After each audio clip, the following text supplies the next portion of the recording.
Well, our convention coverage continues with security at the Democratic National Convention in Chicago. CBS News Chicago investigator Dave Savini joins me with more on what may change after this assassination attempt. Dave. Erica, I spoke with former Secret Service agent Tim McCarthy, who gives his insight on yesterday's security failures, plus what we can expect to happen at the Democratic National Convention coming to Chicago next month. It will be reviewed and reviewed and reviewed to make sure that there are no gaps, no lapses. Tim McCarthy, the former Secret Service agent who took a bullet during the attempt on President Reagan's life, says security for both conventions is now even under more scrutiny since the assassination attempt on former President Trump. We all know that there is no security in this world that is completely foolproof. Right.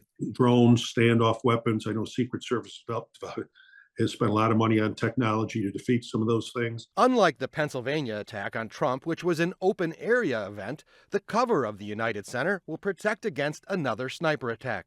My prediction is you will not see former President Trump or President Biden. They'll be covered arrivals and departures. In addition to armored cars and covered entrances, McCarthy says there are Secret Service counter-sniper teams meticulously surveying the buildings, trees, and elevated structures, looking for spots to use to neutralize any sniper attacks. They come out and do the survey themselves.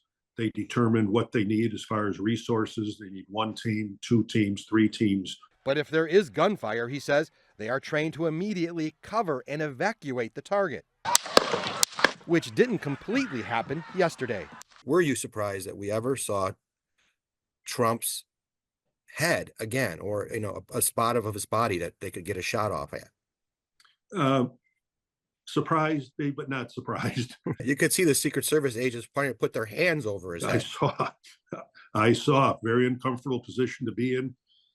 Prefer not to be that he be exposed at all, but he was, and it's a learning point after that. But he was determined to be seen. I saw some things that I thought are going to require a lot of explanation. Former FBI agent Phil Andrews says security experts will be scrutinizing all the breakdowns, including how the sniper went undetected and the delay in getting Trump off the stage and into the armored vehicle. As you mentioned, the president's head being exposed again. Andrew, now a CBS News Chicago security consultant, says he's concerned about safety outside the United Center if protests turn violent. But there's also the lone wolf scenario with a high-powered weapon.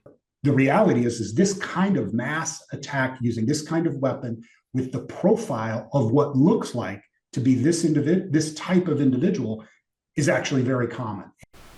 The other big concern, highly sophisticated bombs, but we do know there are plans for radiation testing, and we know the Chicago Fire Department is getting extra training, including handling active shooter scenes, civilian unrest, and evacuation management. Erica, there's a lot to be dealing with right now for what's going to happen here.